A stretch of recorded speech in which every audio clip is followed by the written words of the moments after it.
मुरादाबाद में ओवैसी बोले, युवाओं ने झुकाई सरकार, अब तानाशाही नहीं चलेगी। प्रधानमंत्री नरेंद्र मोदी को रात में बनानी पड़ी वीडियो। मुरादाबाद पहुंचे ऑल इंडिया मजलिस-ए-इत्तेहादुल मुस्लिमीन AIMIM के प्रमुख और सांसद असदुद्दीन ओवैसी ने केंद्र और राज्य सरकार पर जमकर निशाना साधा। केंद्रीय शिक्षा मंत्री धर्मेंद्र प्रधान के इस्तीफे पर प्रतिक्रिया देते हुए ओवैसी ने इसे देश के युवाओं के संघर्ष और संविधान की बड़ी जीत करार दिया। मुरादाबाद की इस जनसभा में AIMIM महानगर अध्यक्ष रियासत हुसैन अंसारी और महानगर उपाध्यक्ष मोहम्मद रिजवान समेत कई प्रमुख नेता मंच पर मौजूद रहे।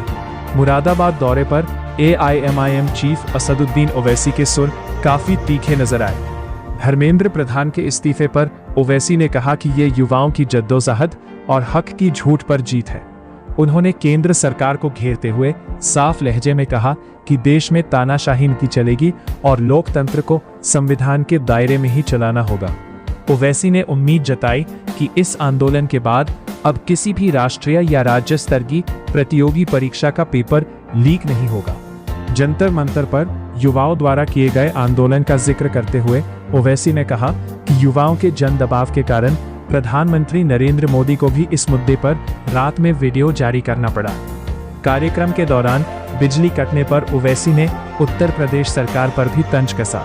उन्होंने दावा किया कि यूपी के मुसलमानों को अब AIMIM के रूप में एक मजबूत राजनीतिक विकल्प मिल चुका है और आगामी विधानसभा चुनावों में पार्टी की आवाज उत्तर प्रदेश विधानसभा में भी गूंजेगी। इसी दौरान मंच पर उपस्थित महानगर अध्यक्ष रियासत हुसैन अंसारी और महानगर उपाध्यक्ष और विधानसभा 28 से संभावित प्रत्याशी मोहम्मद रिजवान से असदुद्दीन ओवैसी ने हाथ मिलाया।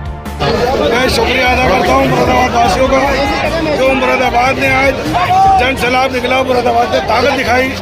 मैं बहुत बहुत शुक्रिया अदा करता हूँ। मुगलपुरा, हरतला, करूला, सब जगहों से जो लोग आए हैं, मैं इनका बहुत बहुत शुक्रगुजार हूँ। और मुझे उम्मीद है आने वाले टाइम पे 2027 में यही जो जनता ग्राउंड के अंदर थी जवाब देने जा रही है, और 2027 में अल्लाह ने चाहा तो रिजवान साहब इस बार विधायक बनने जा रहा है इंशाअल्लाह ताला। लगभग कितनी पब्लिक थी, कितने लोगों की आशंका है? आपने देखा कि लाखों की तादाद में यहाँ पर लोग थे, पुलों पे भी थे, घरों पर भी थे, और इतना ही बड़ा ग्राउंड, इतनी ही बड़ी मस्जिद भी भरी पड़ी। मैं बहुत बहुत शुक्रगुजार हूँ। इंशाअल्लाह ताला टिकट रिजवान साहब को होगा। और ये रिकॉर्ड रहा है कि आज तक कोई ग्राउंड भर नहीं सका। आज तक ये न समाजवादी से भरा, न कांग्रेस से भरा, न BSP से भरा। आज दिखा दिया मजलिस ने भर दिया। खतरनाक पानी हुई, कीचड़ पानी हुआ, फिर भी पब्लिक आई, इसको क्या कहना चाहोगे? मेरे मिनिस्टर साहब के सामने आंधी तूफान सब फेल, अगर तूफान भी होता तो मुरादाबाद की पब्लिक ये बहतो भी आती आज, लेकिन ग्राउंड भरना था मुरादाबाद। जैसे कि प्रशासन ने पूरे मैदान की लाइट बंद कर रखी थी, कहीं पोल पर लाइट नहीं जल रही थी, इसको क्या कहना चाहोगे? मैं आपके माध्यम से बताना चाहता हूँ, लोग कहते हैं कि बीजेपी की बी टीम हम हैं, हमें परमिशन भी बड़ी मुश्किल से मिली। परमिशन मिलने के बाद में हमारी लाइटें नहीं जलने दी। अब ये बताइए बीजेपी की बी टीम कौन है? जो बी टीम है उन लोगों ने हमारा प्रोग्राम रोकने की कोशिश करी, प्रोग्राम को सफल बनाने नहीं देना चाह रहे थे, लेकिन अल्लाह का शुक्र है आज सफल भी बना। और माशाल्लाह मुरादाबाद के अंदर आज मैसेज भी गया, और उत्तर प्रदेश के अंदर अल्लाह ने चाहा तो ये हम धूम मचा देंगे और पतंगी दिखाई देंगे और कुछ नहीं दिखाई देगा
अपने वोट का सही इस्तेमाल करिए। अब चुनाव का मौसम आएगा तो कोई आकर कहेगा ये फलां को मुख्यमंत्री बनाना है, हम सत्ता में आ रहे हैं।